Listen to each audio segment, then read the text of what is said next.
Today we're going to go on a little tour of important sites for Elizabeth Short, the Black Dahlia. America, I was going to say Los Angeles, but really one of America's most famous murder victims. And to this day, her killer is still unknown officially. There are many, many guesses. We're starting out at her last Los Angeles residence, which was Chancellor's Hotel. She and 5 friends shared a room. Now it's an apartment complex on Cherokee, and just as she did in life, we're going to take a walk just a couple blocks down the street to Boardners, which was her favorite local hangout. From there, we'll go to a bunch of other important sites in her story, but I guess there we go. Chancellor's Apartments is 2 blocks north of Boardners, separated by Hollywood Boulevard on Cherokee Avenue. Cherokee Avenue passes right near the famously haunted Vogue Theater, one of our LA Hauntings tour stops. Opened in 1942, Boardners isn't just a favorite hangout for Elizabeth. It's also got a long and storied haunted history of its own. So we just left Boardners, which was one of Elizabeth Short's favorite nearby drinking spots.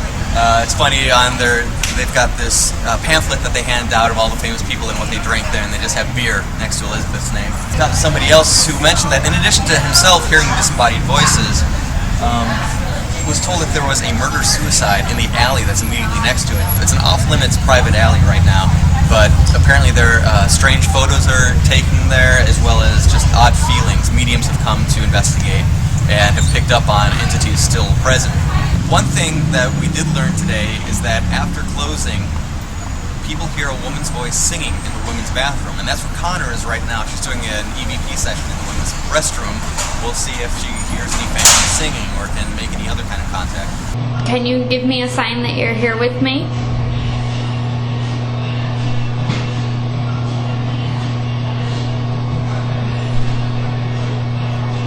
I'll ask you one more time. Would you like to sing? So we have Max with us today, who you might remember from our Napa adventures, looking for rebobs. Max has been haunted by rebobs ever since that day. I'm trying to avoid them. Yes. They don't like the bright lights of Hollywood. They stick in the mountains. I know how to fool. We continue our journey east to downtown LA to again belly up to the bar and order a second drink named the Black Dahlia.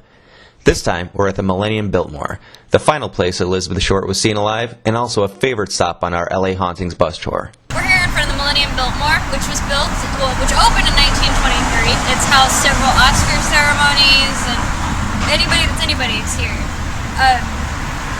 Notably, the Democratic Convention of 1960 was held here, where JFK won the nomination for the presidency for the Democratic Party. But most notable, I guess, is this is the last place that Elizabeth Short was seen. She was dropped off here by a date, and she was last seen making phone calls in the lobby for a few hours.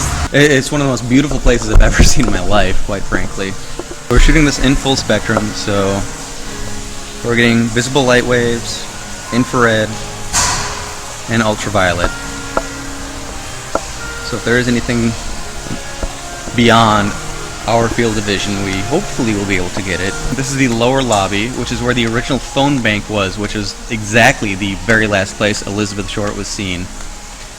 We're looking for phones to see if there still are phones down here. On a guess, we pick an area where the phones may have been. Here, we start an EVP session, hoping to make contact or even hear just a piece of those mysterious final phone calls. Who did you meet up with after you left the Biltmore?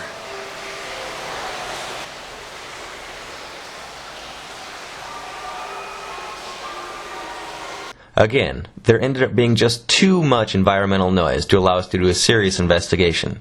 We are about to take a journey that transcends from before till after.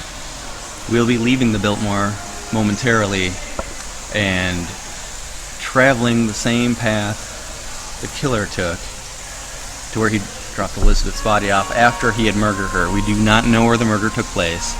Obviously, George Hodel is a big suspect, but also there's enough reason to believe that he did not do it.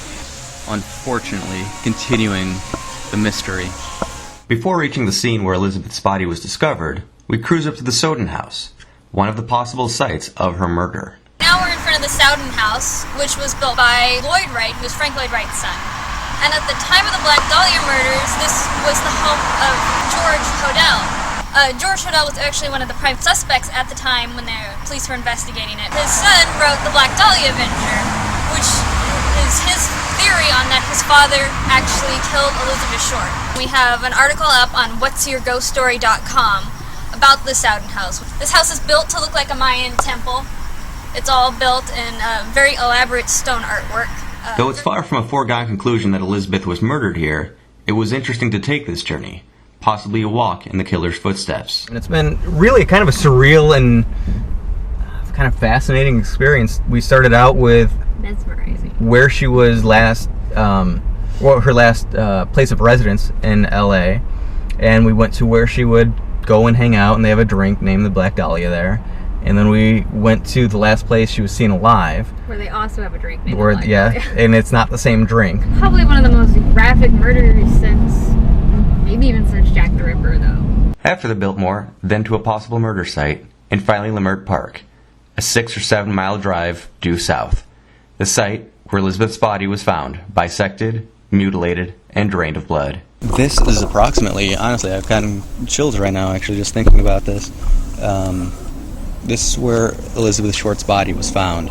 I know you can't see much. I don't want to put a light on too soon. It is a quiet residential neighborhood, but we do want to try to make contact. The real story is still hidden, and we don't know.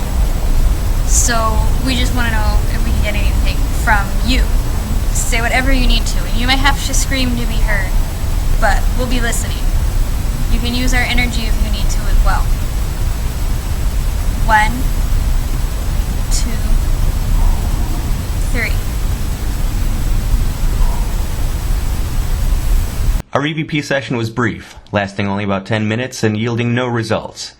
Part of the hope and goal of paranormal investigating is uncovering lost histories. Hopefully, if people keep searching, we might find a clue that helps close the book on one of LAPD's oldest unsolved cases.